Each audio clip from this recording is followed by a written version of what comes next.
यदि आप भी माँ दुर्गा के भक्त हैं या फिर माँ दुर्गा की भक्ति करने की सोच रहे हैं या फिर आपके अंदर भगवान प्राप्ति की कसक है, तो आपके सामने एक ऐसा भक्त लेकर आए हैं जिसके सामने माँ दुर्गा साक्षात 8 अंग सहित प्रकट हो जाती थी।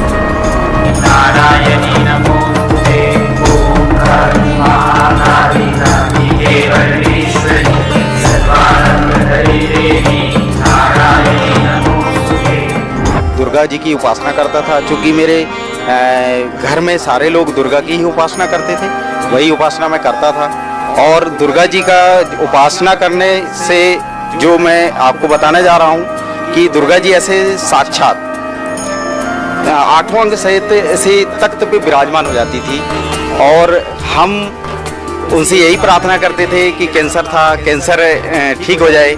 आज जगत जननी है जैसा सुन रखा था, हमारे गुरुओं ने, धर्म गुरुओं ने हमको बता रखा था कि दुर्गा ही सारी जगत की जननी है। तो हमने कहा हमारे तो भाग खुल गए।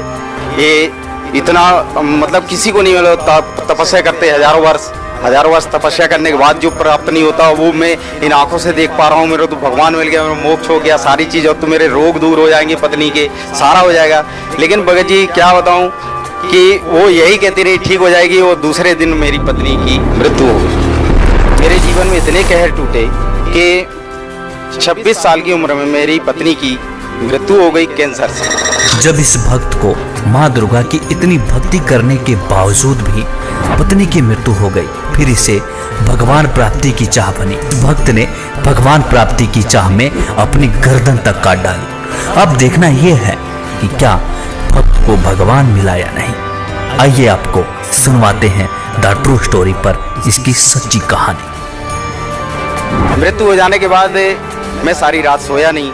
मैं ये सोच रहा था कि इस दुनिया को मैं बताऊंगा, कोई यकीन नहीं करेगा कि ये दुर्गा साक्षात दिख रहा था और इसके बाद भी इसके ऐसे हाल हो गए कि पत्नी मर गई, कैंसर से मर गई। मैंने क्या किया, सुन रखा था जैसे धर्मगुरु ने कि भाई मरने के बाद भगवान मिलता है, मरने के बाद भगवान मिलता है। तो मैंने फैसला कर लिया सुबह मैं अपने आप को मार दूंगा और इसके बाद सफर करूंगा कि भगवान है कहाँ। जीते जी भगवान तो मैंने देखा, वो मेरे जीवन के कहर नहीं अलग कर सका। कोई मेरे जीवन में कहीं पे भी सुख और शांति नहीं प्राप्त हुई।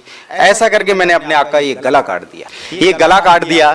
गला काटने के बाद जो है मैं 3 दिन जो है मरा हुआ था। दुर्गा जी के ऐसी चेहरा मेरे सामने होता था। मुझे जो है जितने भी काल के जो दूत हैं लेने आते हैं वो ले जा नहीं पाए। मैंने बोला भगवान मरने भी नहीं दे रहा, मिलता भी नहीं है, कहाँ जाऊं, कैसे पाऊं। जब ये चीज हुई, मेरे प्रश्नों का उत्तर नहीं मिल रहा है, मरने देता नहीं, मिलता है नहीं, भगवान है कहाँ। ऐसा करके जो है मैं प्रश्नों पे प्रश्न मेरे अंदर से उठ रहे थे। फिर हुआ क्या सर जी कि मैं तीसरे दिन जब अपने होश में आया तो मैं बेड पे पाया, हॉस्पिटल में पड़ा हुआ था। मैं बोल रहा हूँ, मेरी आवाज नहीं निकल रही है।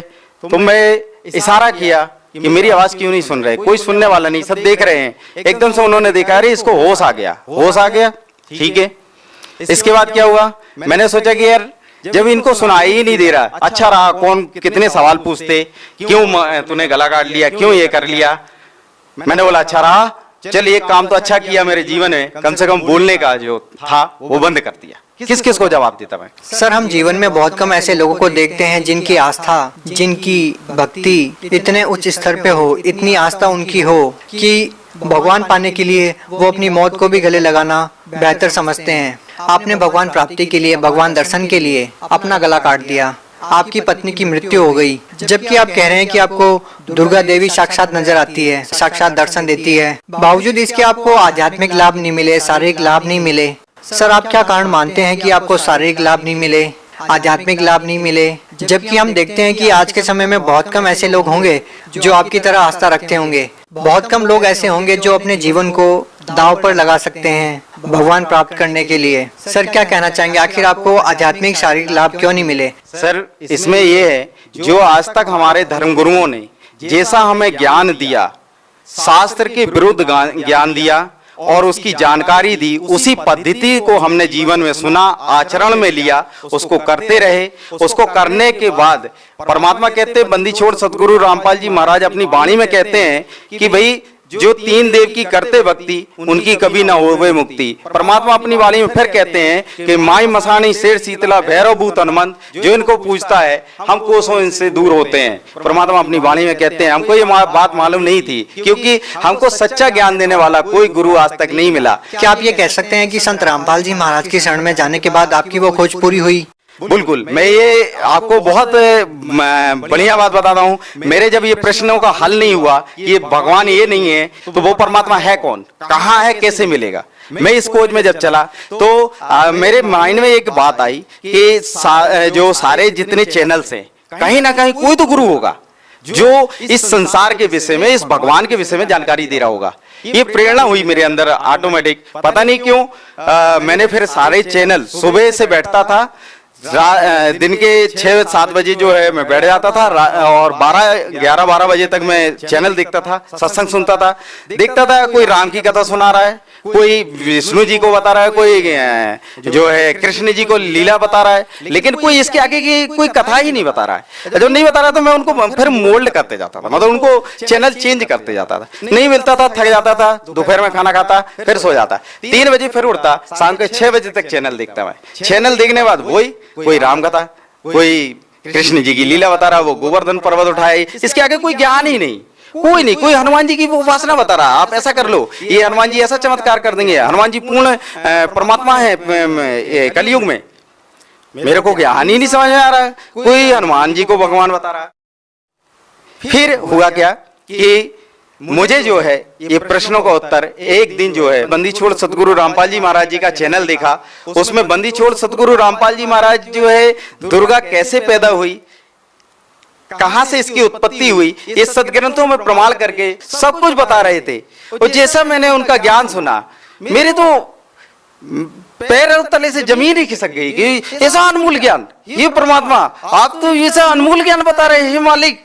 मैं कहाँ खोज रहा था परमात्मा, आप तो यहाँ मिले मालिक मुझे। मैं तो कहाँ कहाँ ढूंढा, गला काट दिया परमात्मा, आपको तो ढूंढते ढूंढते मालिक आपने मुझे ऐसे ऐसे दर्शन दिए। हे परमात्मा मुझे शरण में ले लो मालिक, मेरा तो सब कुछ बर्बाद हो गया। यहाँ दुनिया झूठ झूठ बोल बोल के और सबको बरगला रखी है, इनको सब मूर्ख बना रखा है, अपनी दुकानें चला रहे मालिक। ऐसा ज्ञान आपने जो छोड़ करके सदग्रंथों में दिखा दिया। मैं तो ढूंढ रहा था परमात्मा, किसी ने आज तक, मैं बताऊं आपसे सर जी, किसी ने आज तक सदग्रंथों को खोल के नहीं दिखाया कि देवी भगवत गीता में क्या लिखा है, गीता में क्या लिखा है, वेदों में क्या लिखा है, कुरान शरीफ में क्या लिखा है, पवित्र गुरु ग्रंथ में क्या लिखा है, पवित्र बाइबल में क्या लिखा है। गुरु ग्रंथ में भी परमात्मा का नाम लिखा है। 721 वाणी में भगवान अपनी वाणी में कहते हैं, एक अर्ज गुत्तम पेश तू कौन करता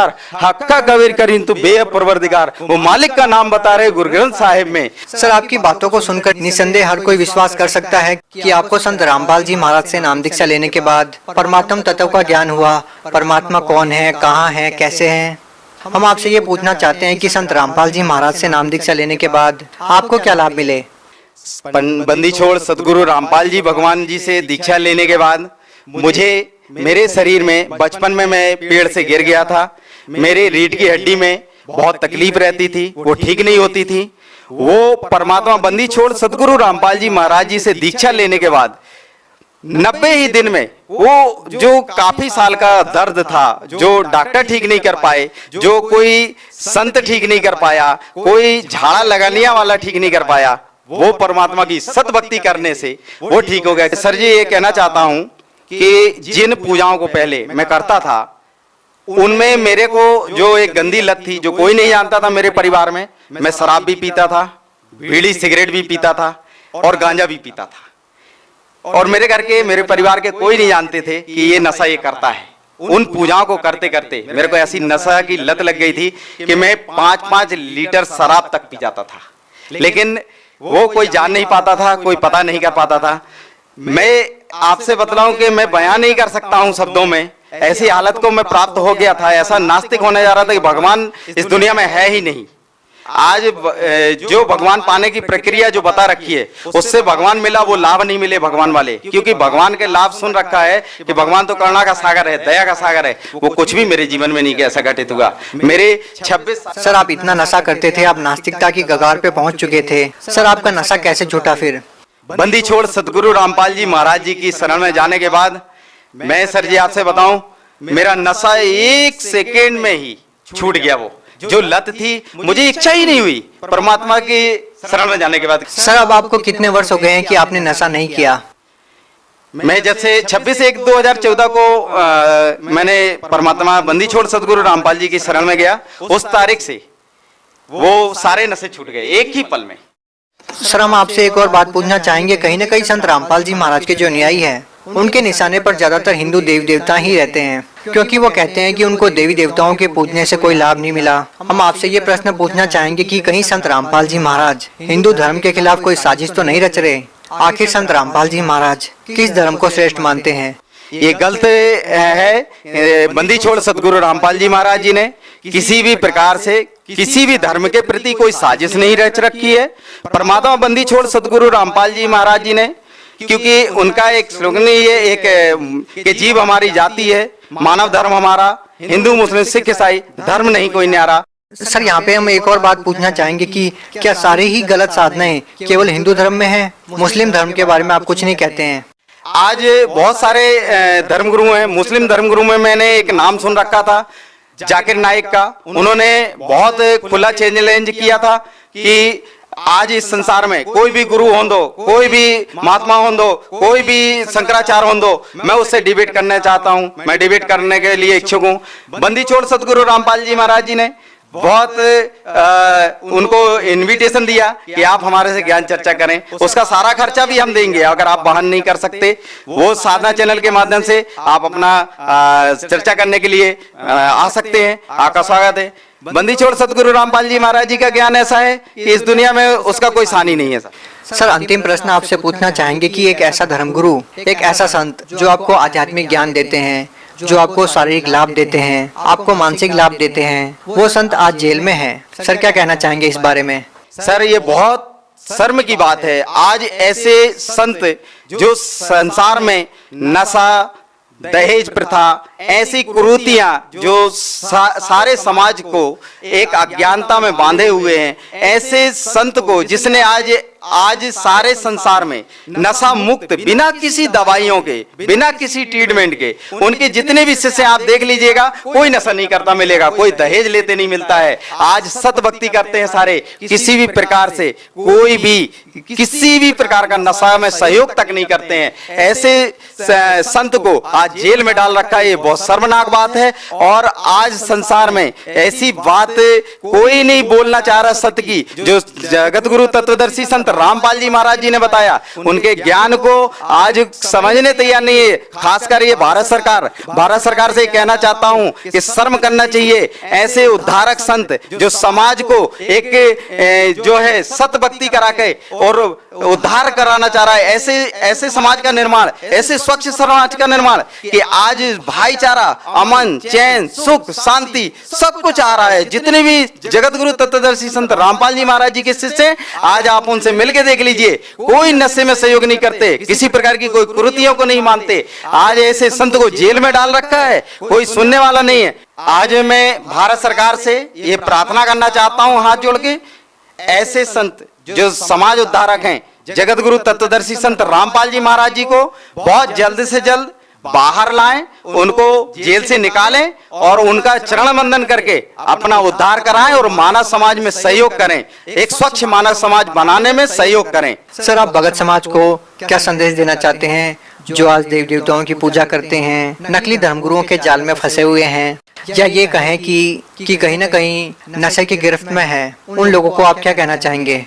सर भगत समाज को मैं प्रार्थना करता हूं, हाथ जोड़ के दोनों हाथ से प्रार्थना करता हूं, जिस भगवान को ये सारी दुनिया ढूंढ रही है, वो परमात्मा, पूर्ण ब्रह्म परमात्मा संत रामपाल जी महाराज जी के चोले में आज इस धराधाम पे बैठा हुआ है। सभी भक्त समाज और जबलपुर एमपी से, जैसा मैंने बताया, मैं ग्राम सुंदरपुर से हूँ, उससे ग्राम सुंदरपुर से लगे हुए 10 गांव हैं, उन सभी भोली पुण्य आत्माओं से मैं प्रार्थना करना चाहता हूँ, एक बार संत रामपाल जी महाराज जी के मंगल प्रवचनों को सुने, उस ज्ञान को सुने और संत रामपाल जी महाराज जी से बहुत जल्द से जल्द दीक्षा लेकर के अपने जीवन का कल्याण कराएं और मोक्ष प्राप्त करें। जी धन्यवाद।